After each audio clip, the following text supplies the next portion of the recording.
divergência, que é mais comum, né? Que é a direção das rodas ali, né? Boa noite, iniciamos a nossa web-aula na UC de instalação, operação e manutenção de sistemas de refrigeração comercial. Hoje falaremos sobre os equipamentos. Perguntar aí, tá aparecendo bem para vocês? Para mim tá embaçado. Sim, tá perfeito. Tá? Eu vou compartilhar de novo, que tá estranho aqui. 2 segundos. É o câmbio, né? Cambagem. Agora vai. A gente vai ver esse Hoje falaremos sobre os equipamentos. Está mais tranquilo a web de hoje, né? Então, o primeiro dos equipamentos aqui, né? Balcões expositores. Produção de alimentos no supermercado, uma atividade complexa, considerando que muitas pessoas compram alimentos por impulso e por isso é importante que os produtos estejam bem apresentados e acessíveis aos clientes. Sendo assim, as aberturas frontais e portas de vidro em refrigeradores facilitam, né, na hora de escolher os produtos expostos. Além disso, há uma ampla variedade de alimentos em supermercados e sabe-se que cada um deles apresenta particularidades quanto à temperatura ideal de armazenamento, para manter-se em bom estado de conservação por mais tempo. As temperaturas de refrigeração recomendadas para alguns alimentos estão listadas a seguir. Em que ele vai trazer um pouco dessas temperaturas, né, para cada um desses alimentos. Isso tem na norma. Geralmente o próprio alimento vem, né, o pessoal que desenvolve os engenheiros de alimentos desenvolvem essas temperaturas para melhor armazenamento, transporte, acomodação de seus alimentos. E a gente, como projetista, segue, né, o que o pessoal dos alimentos faz. Isso aqui nós estamos falando de balcão, né, comercial, se fosse para armazenar uma bebida, se fosse para armazenar uma vacina, se fosse para armazenar algum outro produto químico, né, material biológico, igual tem para sementes, né, vai ser de acordo com o especialista, vai passar para a gente a temperatura de armazenamento. Aqui alguns exemplos, né, frutas e vegetais a uma temperatura acima de 4 graus. O que acontece, né? Quem aí já trabalhou com um sistema de água gelada, que é o mais comum de acontecer, já viu que a água começa a congelar a partir de 4 graus. Alguém aí já fez um teste? Já ouviu uma história aí do pessoal que setou um chiller temperatura abaixo de 4, não colocou o glicol e congelou a linha inteira?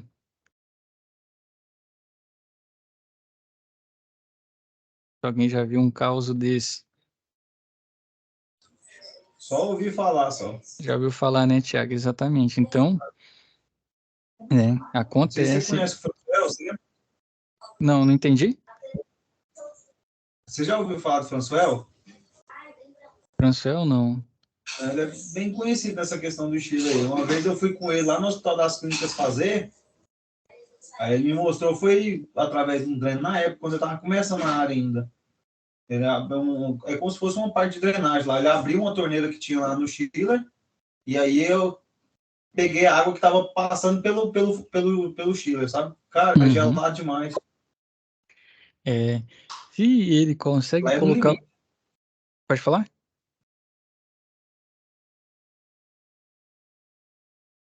Vamos lá então.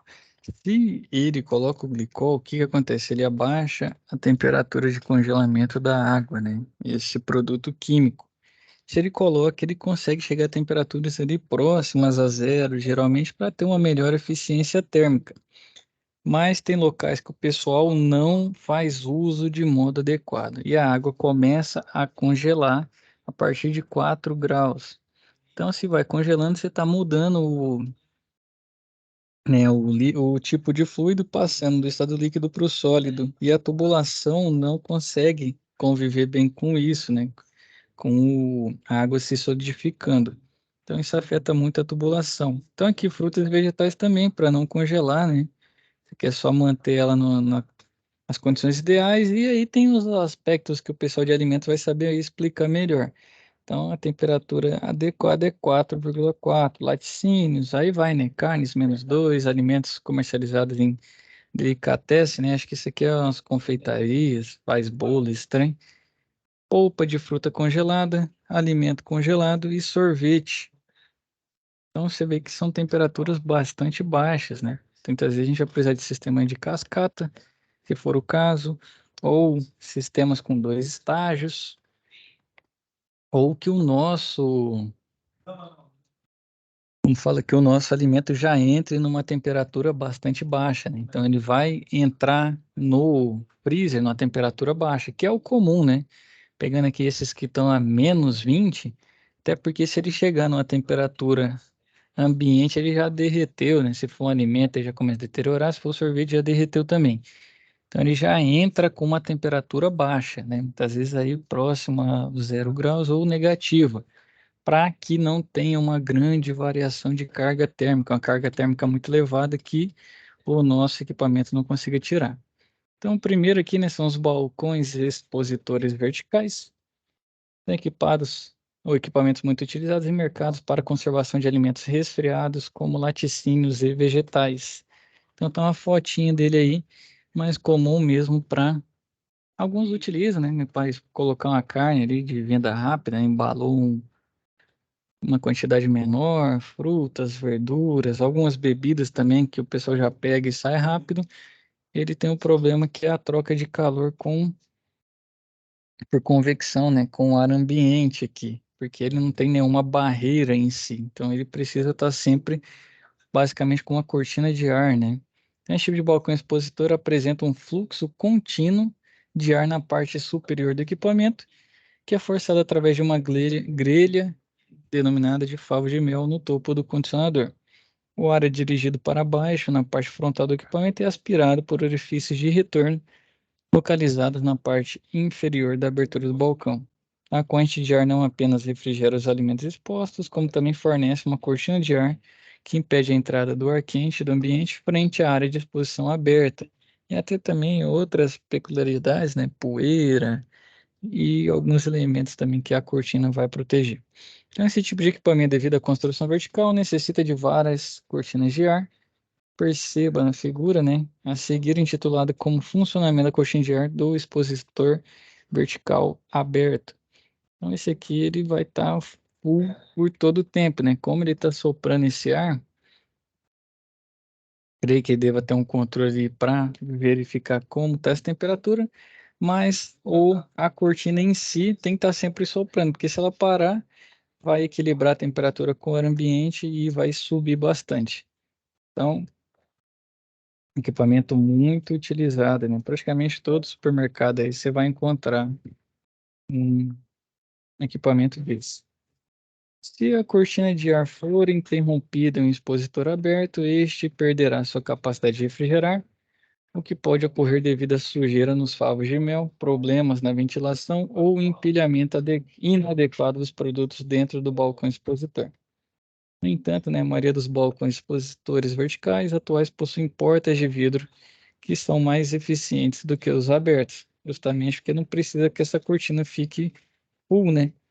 Então tá aqui uma fotinha desse com porta de vidro. Então o que acontece? O ruim de porta de vidro é que o pessoal abre a porta para depois escolher, né? E fica lá a porta aberta por muito tempo. Então, a cortina vai funcionar também como o aberto para não deixar essa troca, né? Não perder não ganhar esse calor do meio externo, na verdade, né? Não ganhar calor. Então, nesses casos aqui dos expositores com porta de vidro, um tipo diferente de fluxo de ar é utilizado.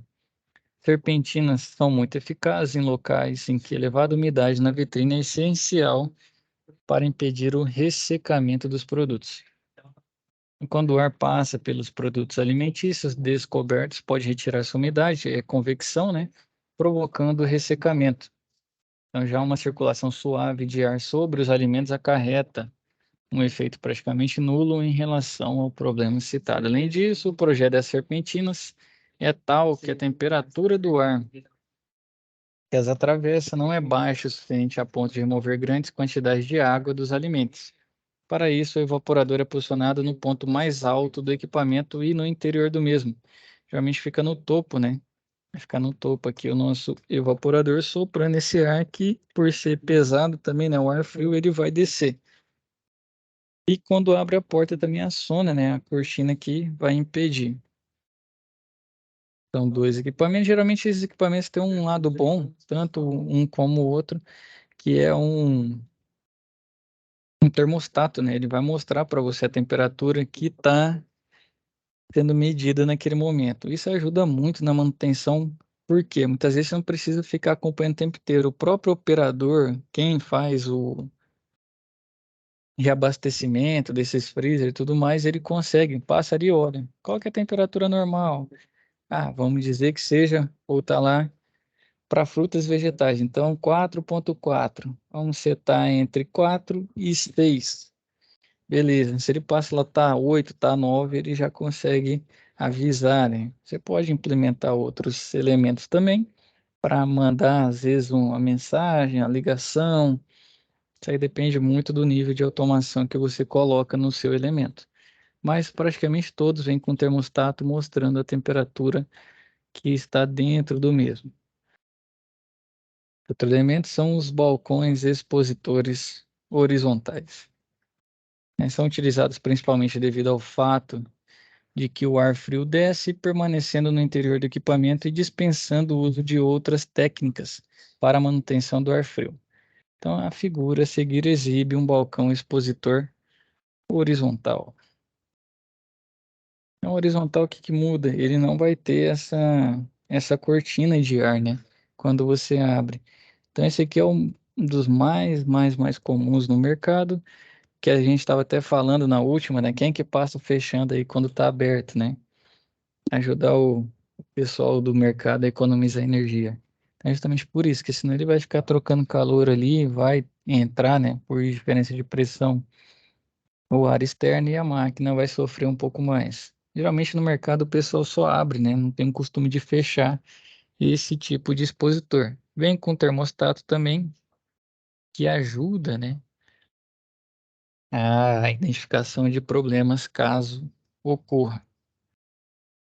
Quais outros equipamentos? Ilha de congelados, né? São equipamentos destinados a manter os alimentos nas condições adequadas de armazenamento, mantendo a temperatura igual ou muito próxima àquela em que o alimento foi introduzido no equipamento. Então, ele já vem com uma temperatura baixa. Se é só manter, a carga térmica é diferente do que retirar calor, né? Então, isso ajuda muito no funcionamento do equipamento. Imagina você colocando uma carga que não foi congelada ainda dentro de um expositor desse. O sofrimento que ele teria para retirar essa quantidade de calor seria grande. Ia chegar? Muito provavelmente ia, né? Porque em cada 1 hora ele tira aquela potência que está denominada lá em BTUs hora, ou muito comum aqui em HP, né? Cada hora que passa ele vai retirando. Então, se ficar fechadinho e ninguém abrir nenhuma troca, ele vai conseguir chegar até a temperatura que ele deseja. Só que o consumo de energia é bastante elevado e uma dificuldade muito grande, né, na operação, porque vai mudar muito as temperaturas do próprio fluido e temperatura e pressão, né, pela troca com um elemento com elevada temperatura em si. Então, as ilhas de congelados que não possuem fechamento de vidro, em geral, apresentam aquecimento nas bordas laterais superiores e, em sua maioria, é realizado por resistências elétricas com o objetivo de evitar a formação de gelo ou a condensação de umidade. Além disso, devido às baixas temperaturas, as paredes dos balcões recebem isolamento térmico e normalmente possuem tampas de vidro.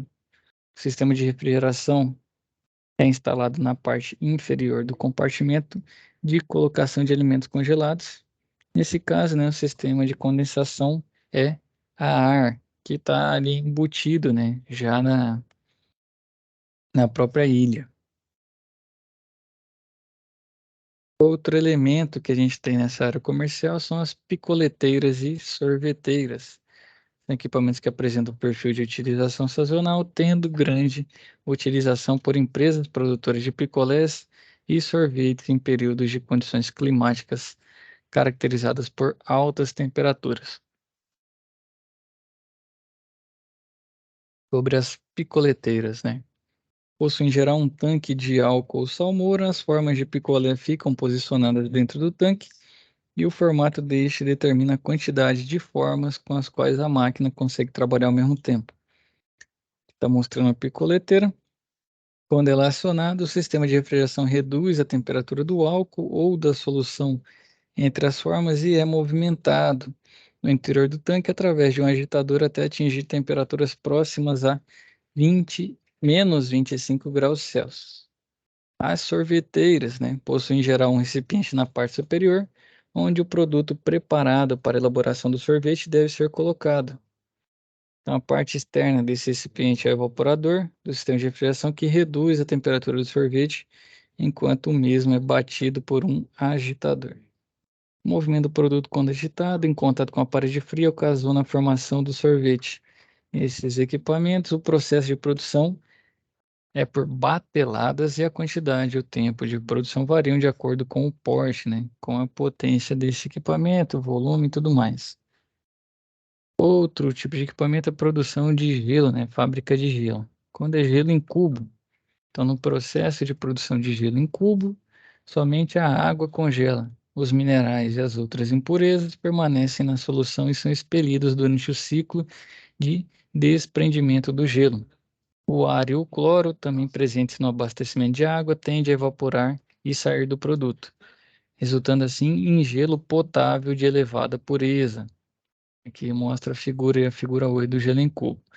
Então, o processo de produção de gelo ocorre em bateladas. A água enche o reservatório, a bandeja de água e uma bomba a circula sobre a superfície do evaporador frio. Quando o gelo está suficientemente espesso, a máquina muda para o ciclo de desprendimento do gelo, um degelo realizado por meio de gás quente. E aqui mostrando, né, na figura 9, um fabricador de gelo em cubo, que é algumas imagens, né, para o processo de fabricação de gelo.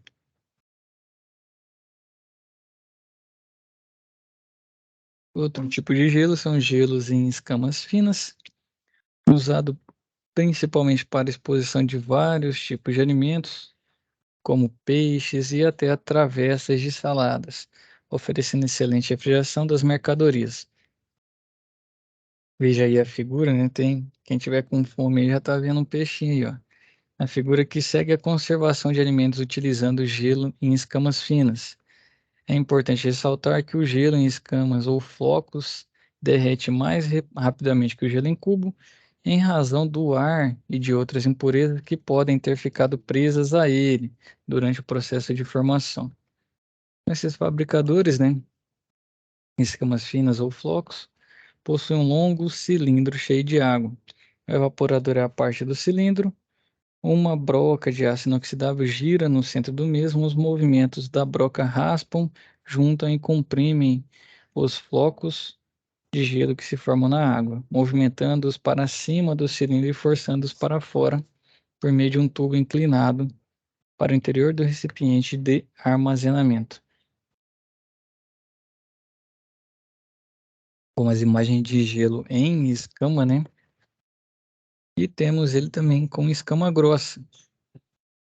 É outra escama fina ou floco, escama grossa ou lasca, né? Então, as máquinas de fabricar gelo em escama grossa ou lasca de gelo foram desenvolvidas para superar parcialmente os inconvenientes, que é o derretimento rápido do gelo em escamas finas. Aqui é a figura, né? O gelo em escamas grossas ou lascas, os pedaços são de aproximadamente 12,7 milímetros de comprimento e 6,4 milímetros de espessura. A lasca de gelo é usada principalmente em geladeiras de refrigerante de alto atendimento, em restaurantes, cafeteiras e lojas de conveniência. Devido a essa necessidade, o processo de produzir lascas de gelo é similar à técnica de gelo em flocos, exceto por uma etapa a mais. À medida que os flocos de gelo deixam a câmara de congelamento, são forçadas por um prato de metal espesso com orifícios de 6,4 milímetros. Além disso, a placa de extrusão espreme o excesso de água à medida que comprime o gelo em pedaços duros antes que deslizem pelo tubo inclinado para o interior do recipiente coletor. Essa placa de extrusão espreme o excesso de água à medida que comprime o gelo em pedaços duros. Aí veio a mesma frase, né? Antes que deslizem pelo tubo inclinado para o interior do recipiente coletor. Uma variação desse tipo de produto é o gelo em lascas irregulares, aproximadamente entre 8 e 10 milímetros de espessura. Já nesse caso, né, o gelo é formado sobre a superfície externa e interna do tubo de parede dupla de aço zincado ou aço inox, materiais aí também que não contaminam, né, dentro do qual evapora R717 ou 22. E aqui na imagem, né? No caso, seria outra similar à que eu botei antes, para um gerador de gelo em escamas irregulares. Como que é o processo? O fluido refrigerante no estado líquido é injetado por uma boia do tipo baixa pressão para dentro do separador de líquido, mantendo ali um nível de 10 a 15 centímetros de altura. O líquido a baixa temperatura passa pela válvula de retenção e enche o coletor de líquido central, caindo para dentro dos tubos congeladores. Por sua vez, os gases que se formam se elevam, passando pelos coletores de sucção e pela válvula de retenção e sucção e entram na parte superior do separador de líquido. Neste, o líquido arrastado é separado e o gás saturado é admitido pelo tubo de sucção que vai ao compressor. A bomba realiza a distribuição de água espalhando um filme uniforme de líquido sobre a superfície interna e externa do tubo, formando uma camada de gelo de aproximadamente de 8 a 10 milímetros em 9 minutos. Bem rápido. Finalizando o tempo de formação de gelo, o temporizador desliga a bomba de água, liga o quebrador de gelo e energiza a válvula solenoide de gás quente, abrindo uma válvula aí de gás quente com piloto solenoide, normalmente fechada. A pressão do gás quente fecha a válvula VRS e fechando a ligação de sucção entre os tubos congeladores e o separador de líquido, fecha também a válvula de retenção de líquido, localizada na extremidade no lado inferior do separador de líquido.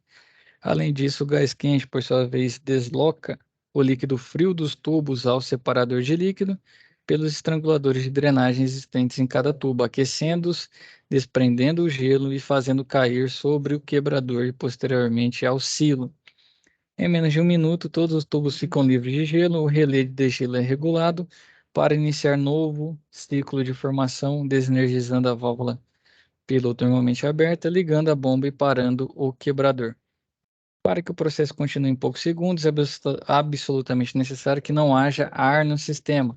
A pressão de gás nos tubos baixa rapidamente pelos estranguladores de drenagem e finalmente abre a VRS,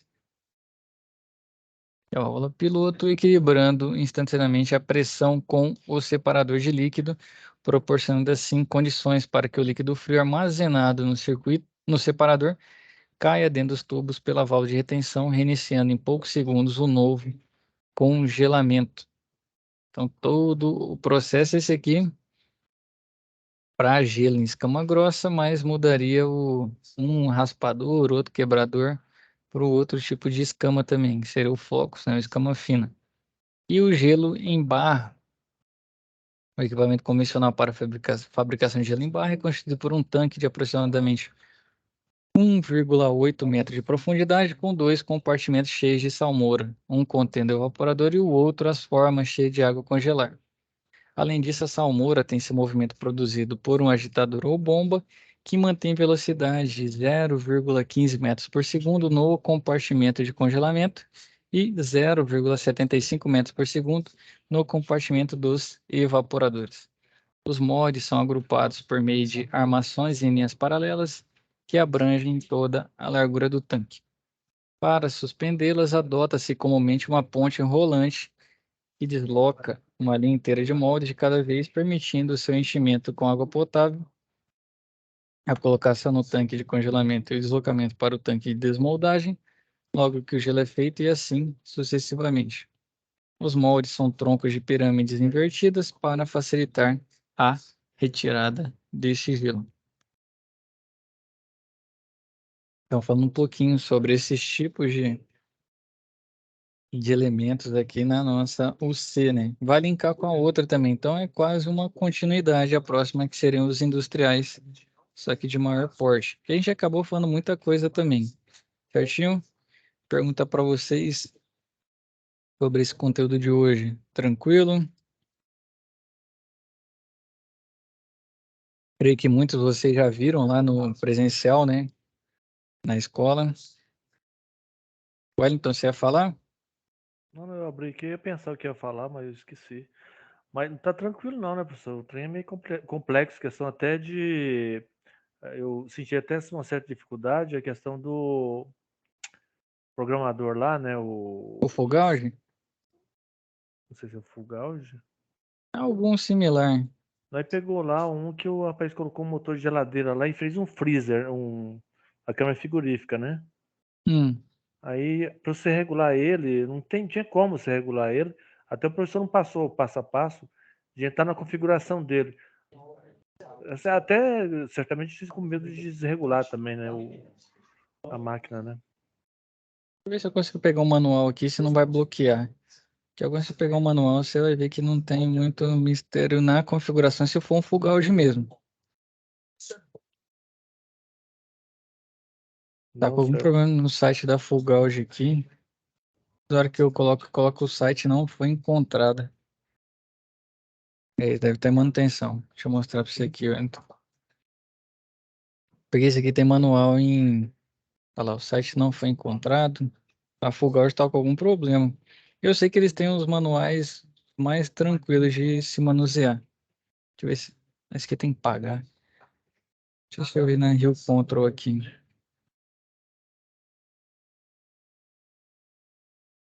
Era um desse aqui, Wellington? Sim, era desse igualzinho esse aí. É porque a lógica desses Ah, amadores aí é tipo de relógio, aqueles relógios de pulso antigo, no caso. Você segura dois tal, aí dá o. Você passa por uma etapa, né? Você vai configurando ele, né? eu gostei dessa sua associação, hein? Seguradores, mas realmente tem associação, porque ele não tem muitos botões, né? Então aqui ele vem mostrando, ó, o mapa do menu facilitado. Set point, fast freezing, sair da função, degelo, bloqueio das funções, funções de controle, set point normal. Então, ele vai mostrando, ó, passo a passo a configuração. Esse TC900, aqui, ó, cargas indutivas até 2 HP, utilize o modelo. Ah, tem um modelo diferente. Vamos ver a descrição dele, ó. Congelado, automatiza o processo de gelo de acordo com a necessidade da instalação. O controle de temperatura ambiente conta com um set point normal e um set point econômico, além da funcionalidade de congelamento rápido e funções de alarme indicando porta aberta. Sua saída relé comanda diretamente compressores de até 1 HP e sua saída de degelo tem capacidade de corrente de 10 amperes. Possui também filtro digital, o qual tem por finalidade simular o aumento de massa no sensor de ambiente, aumentando assim o seu tempo de resposta e evitando acionamentos desnecessários do compressor, incluindo o sistema inteligente de bloqueio de teclas e um modo de desligamento das funções de controle. Aplicação câmara e balcão de congelado. Aqui vem todas as informações elétricas e tudo mais. Aqui, ó, ele vem com mapinha, tá vendo? Ó? Quantas funções, ou quando você aperta, ó, duas vezes, né? Como você tá falando aí de relógio antigo, duas vezes no set, ó. Pressiona por 2 segundos, ajusta set point. Um toque curto, exibe status. Pressiona 2 segundos, inibe o alarme sonoro. E assim vai. São as operações básicas. Aí ele vem descrevendo, ó, ajustar a temperatura desejada. Esse manual é maior, bicho. Esse aqui é o curto, né? Então o manual mais... O duro é achar. No site, no próprio site da Fugaz, dá o diagrama elétrico dele, o que que você vai conectar. Ele tem escrito comp, pan. Deixa eu ver se eu consigo pegar aqui. A gente tá procurando o caso, eu tá puxando de fio em fio para fazer esquema elétrico, pegando a lógica da coisa lá. E professor, para que você tá puxando os fios? Não, vai saber para mim desenhar. Mas aí você não é essa peça aqui é igual a essa outra, que no caso é controlador, tem o display que é separado, né? No caso, onde estão os contatos secos dele, né? O que acontece? Aí essa lógica dele é a mesma lógica da CLP, no caso. Ele tem o IHM, né? E no caso, fora, tem o EHM você tem um cabo, é o cabo ligado onde tem os contatos secos, os contatos que liga e desliga, né? Matou a charada. Eu gostei mais dessa, né? Você começou com relógio antigo, você foi pro CLP. Muito similar. Não dá para falar que é um CLP porque você não programa ele inteirinho, né? Ele já vem com as configurações pré-programadas, você só vai setar ele. Tempo, temperatura, saídas e tudo mais. Então ele é um controlador lógico semi-programável. Vamos inventar aí CLSP. Você programa ele, mas ele já vem com as configurações pré-definidas. O CLP em si, você fala o que você quiser, né? Você configura tudo. Mas é bem similar assim, Wellington. E aí você vai configurar, ele vai mandar sinal na porta tal de saída, e é um cabo, pode ser um contato seco, você pode acionar uma contactora para acionar algo maior, entendeu? E assim vai. Então é um cuidado também, assim como o CLP é o cuidado com a porta, né? O sinal de saída, muitas vezes, ele não consegue tocar, a corrente não toca um compressor, mas toca uma contactora, aciona a contactora no A1, A2, né? E aí sim a contactora toca um compressor maior. Assim vai, o cuidado principal é esse. O que eu mais vejo problema lá na empresa é o cara não lembra que tem que ter a contactora, acha que o full gauge vai tocar tudo. E dá muito problema de queimar, né? Queimar esse full gauge. A gente vê na praça muito disso. Associou, entendeu o que ele vai fazer? Vai mandar um sinal para um contato, a bobina fechar e deixar energizar, aí você mata a charada. Ou contatos secos também, né? Relé de contato seco, também dá para usar, dependendo do nível de corrente que você precisa. Mas é justamente essa associação, Wellington. E não tem mistério, não. Talvez foi fazendo rápido, porque tinha que terminar, mas aqui vai ter nas funções, ó. Se você ler o manual, você consegue fazer tudinho que você quiser com ele. Aqui, ó, te ensina o fast freezing devagar, né? Função, qual é a função funções, ó. F29, F30, assim vai, que tem um bocado de funções que vai próximo dos 60. Funções de bloqueio. Aqui, 56, vai até 56. Olha o tanto de função que ele tem, que você pode setar. Tá vendo? Então, esse full gauge, ele não tem muito mistério. Com o manual, você basicamente entendendo o que é o sistema, entendendo o processo, o que você quer fazer, com o manual você consegue desenvolver, programar ele praticamente tudo. Eu acho que desses equipamentos que a gente tem na nossa área, é um dos manuais, o pessoal da Full Gauge é um dos que melhores faz manual. Assim, é o mais didático e o mais simples de você conseguir trabalhar. Pegar ele e realmente executar o serviço na hora.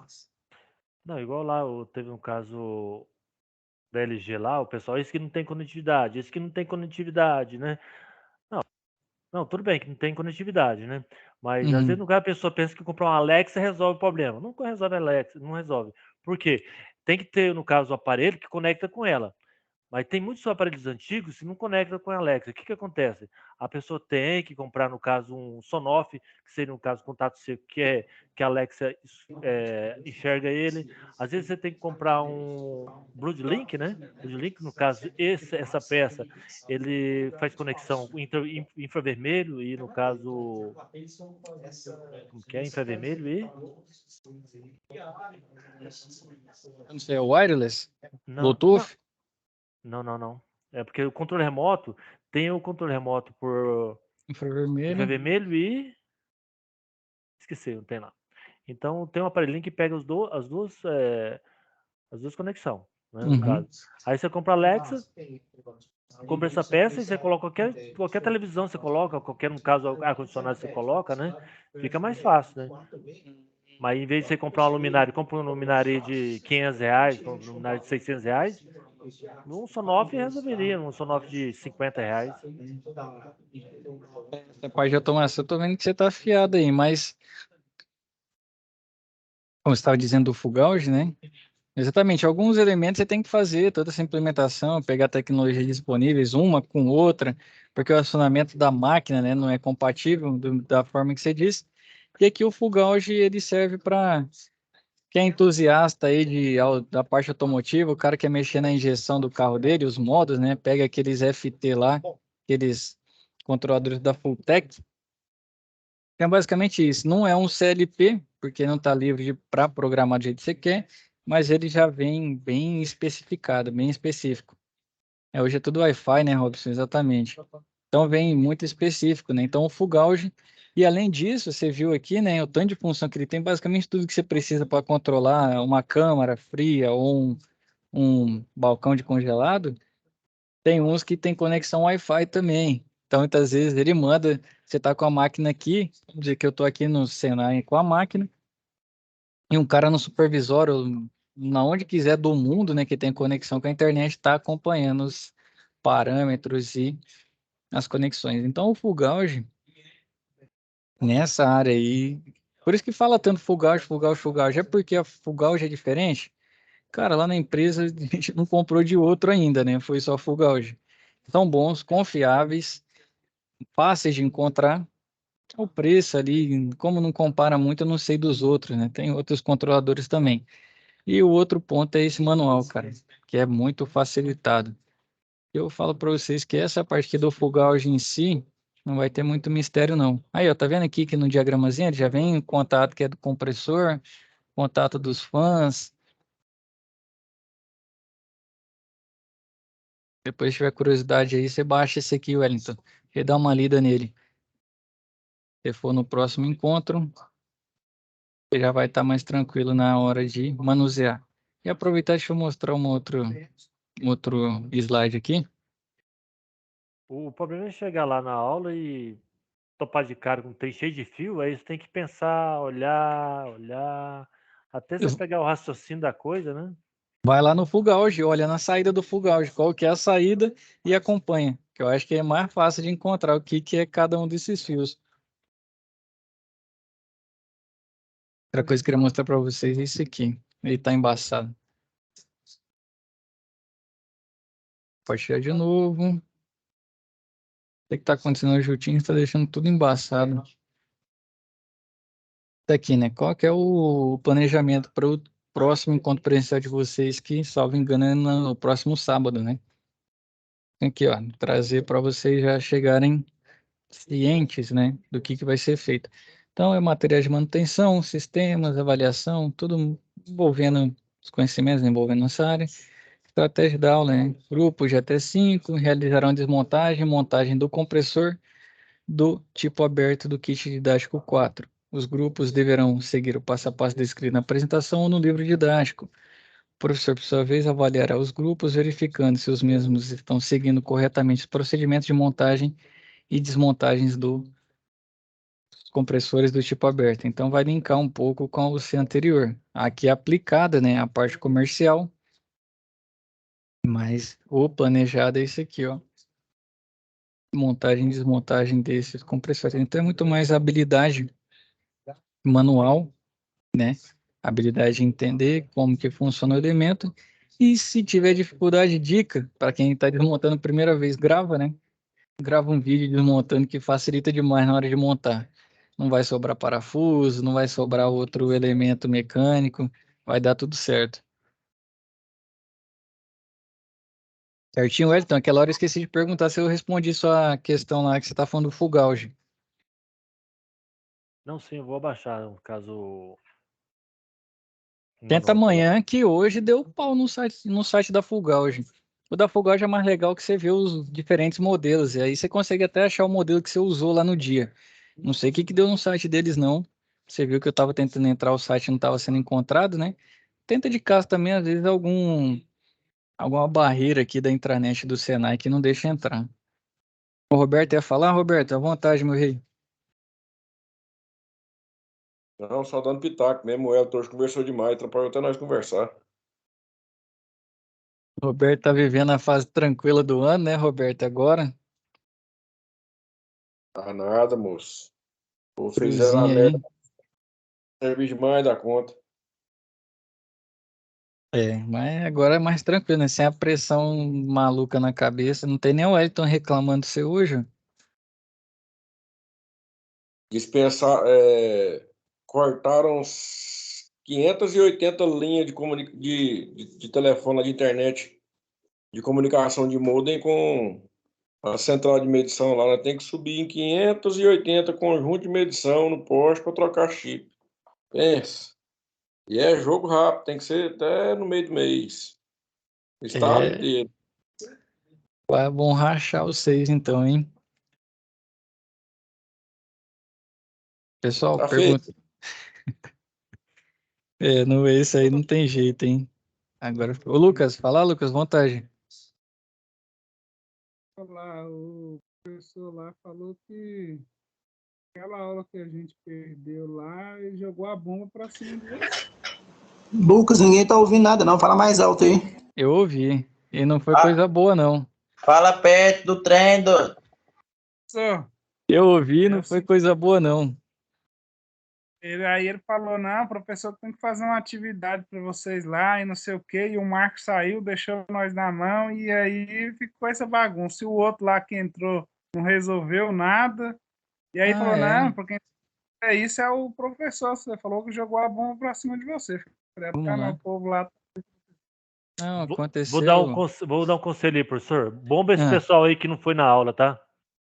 vou te dar Eu é, um feedback aí. Teve a troca lá mesmo, né? Eu não sei o ocorrido, o porquê, mas teve a troca. E esse rapaz novo, ele está em treinamento. O que aconteceu? Geralmente essa transição, o mais antigo passa para o mais novo, né?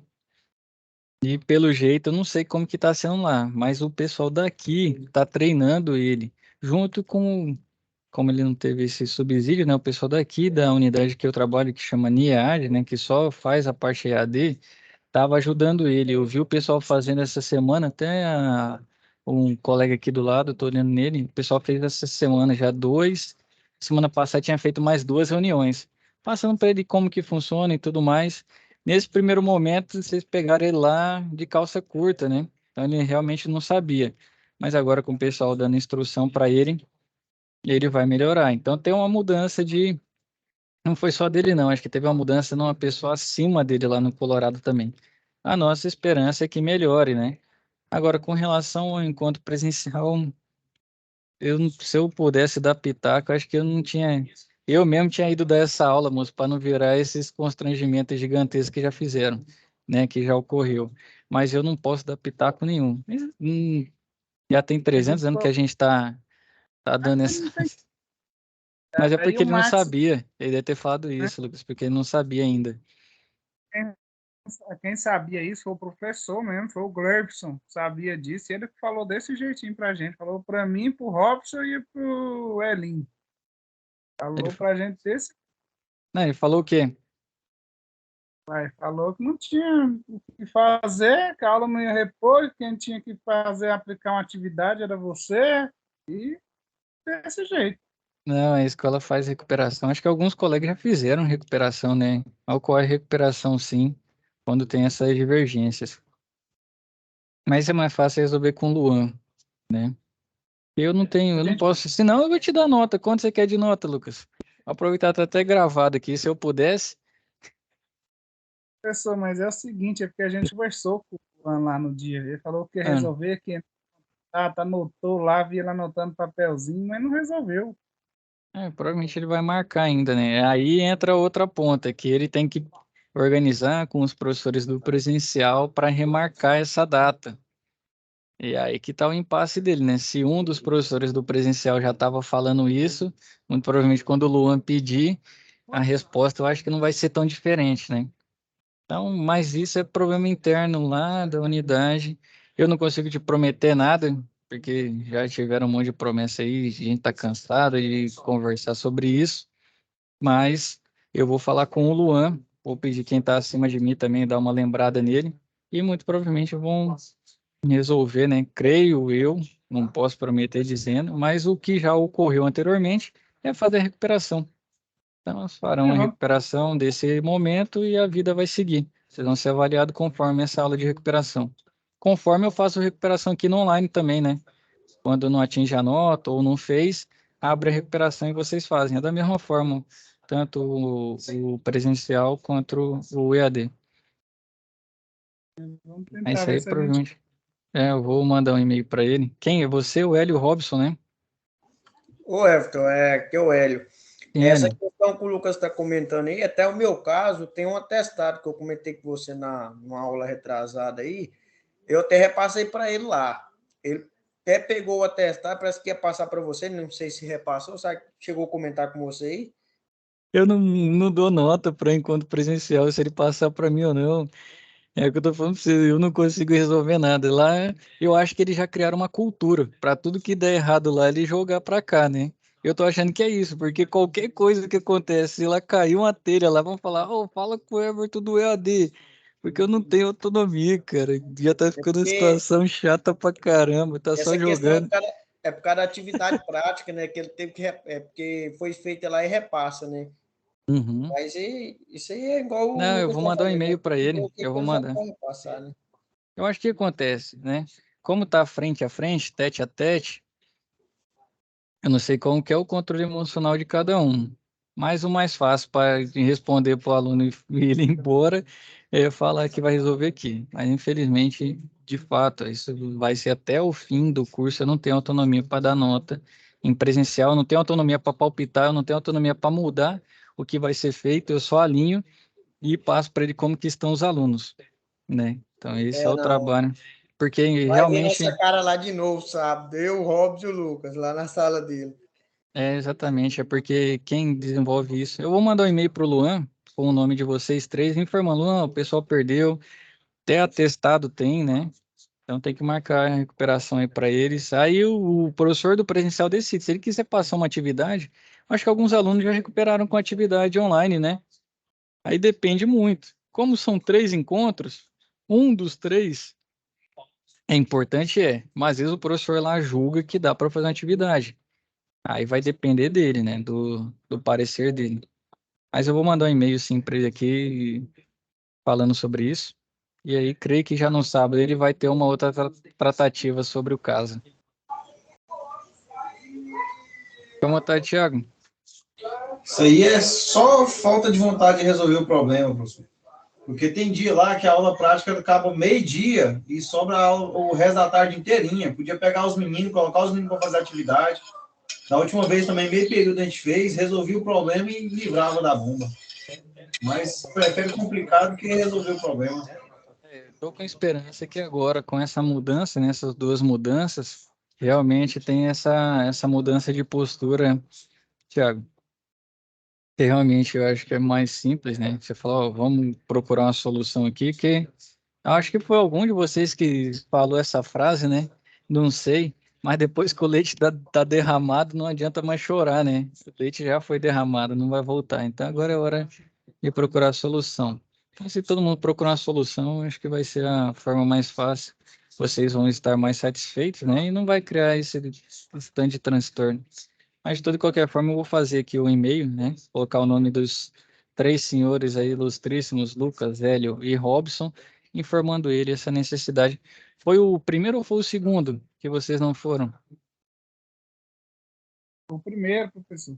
Primeiro, né? Então pedi Foi para o ele ver se primeiro. ele já marca essa data, né? Marca essa data de recuperação, como que vai ser feito. E aí com e-mail também, aí eu já copio gente acima, né? E aí com e-mail fica mais como fala, é como se fosse um contraponto, né? No e-mail ele não vai poder falar o mesmo que ele fala lá pessoalmente, vai estar documentado. Então eu creio que aí sim vai aparecer a solução. Vamos provocá-los que as coisas vão se resolver. Certinho? Tranquilo, tranquilo. Sobre as perguntas do final, Robson, Hélio, Lucas, ok. Wellington, pergunta do final, ok? Então, tudo Respondi? bem. Não, eu tô entendendo, pessoal, e o que eles estão falando é o seguinte: eles perderam a aula presencial, ele queria, caso eles repoussem essa aula presencial. O professor está tendo resistência em não dar essa aula presencial, certo? Eu acho importante para nós, não tanto, tem pessoal nosso aqui que não segue essas aulas online, porque acha que elas não são assim muito. Não tem a Motivo. nota, né? Não tem motivo de Uhum. estar presente, ele vê a gravação depois, né? Então, eles estão querendo que reponha essa aula. Se o professor não quiser repor a aula, não teria condições de colocar outro professor para repor ela? Será? Tem. A Conversar, né, no escola, caso, né? não, a escola tem mais professores, né? Eles conseguiram contratar. Tem sim, como repor. Tem outras formas de fazer. Se um dia eles precisarem de uma ajuda, eu fico à disposição aqui deles também. Nunca houve essa solicitação, até porque eu nunca dei uma aula, como fala, uma aula presencial. Mas se precisar, até eu me prontifico a ir lá com vocês, né? A gente verificar, estudar, muitas vezes até fazer como fala, aplicar, né? O que a gente viu agora, às vezes mexer num Fugalge lá e tudo mais. Mas tem como resolver sim, Wellington. É que muitas vezes o Luan, por ser novo, e os outros serem muito antigos no Senai, né? O cara fica com medo, né, de enfrentar um ou outro. E essa situação a gente vê em demais outras empresas também da mesma forma. Mas de toda e qualquer forma, ele vai ter que encontrar uma solução. E o e-mail vai estar copiado aí, chefe pra caramba, tá bom? Qualquer coisa, eu levo minha bomba pra lá, certo? Porque meu ar-condicionado aqui, até hoje a bosta não funciona. Vamos consertar ele lá. Hein, professor? Até que na primeira aula lá, a aula foi muito interessante. Regulagem de válvula lá, regulagem da câmera fria, os caras fizeram um serviço lá que previsto, é o que eu mais queria ver e não vi. Pô, então se for regulagem de válvula, eu já até imagino por que tá tendo a resistência. Já entendi tudo já. Até pelo que foi a aula. Para repor ela aí já não tem dos que estão lá, não são todos capacitados para fazer. Entendi. Matou a charada agora, Lucas. Mas vamos ver o que ele vai resolver. Agora eu entendi qual que é o problema. Nessa aula aí, o pessoal quase me bateu lá, professor. Eu vou reclamar aqui. O Roberto, o Cristiano lá, ó, ele queria bater em mim porque eu não podia abrir a porta lá. Tava esperando estabilizar o sistema para ver se a regulagem ficou boa e ele tava abrindo a porta? Era aí, isso? Ah, mas aí também, Wellington, até se eu tivesse lá, bicho, dessa vez não vai dar pra te defender, não. Demora um tempão, bicho, pra ver se a regulagem funcionou ou não. Abriu a porta só 3 vezes. Entrou lá dentro. Aí não vou conseguir te defender nessa, Wellington. Tá até gravado aqui, ó. Mas realmente, bicho, demora demais pra estabilizar, pra ver se ficou bom. E aí, se abriu, tem que esperar o tempo de novo, né? Cristiano? Nós ficamos lá até mais tarde por causa disso daí, né? Foi quase sair quase 5 horas da tarde por causa desse Wellington. Entendi o motivo da rixa também, Wellington. Mas realmente é chato, porque você fica ali regulando para ver se ficou bom ou não.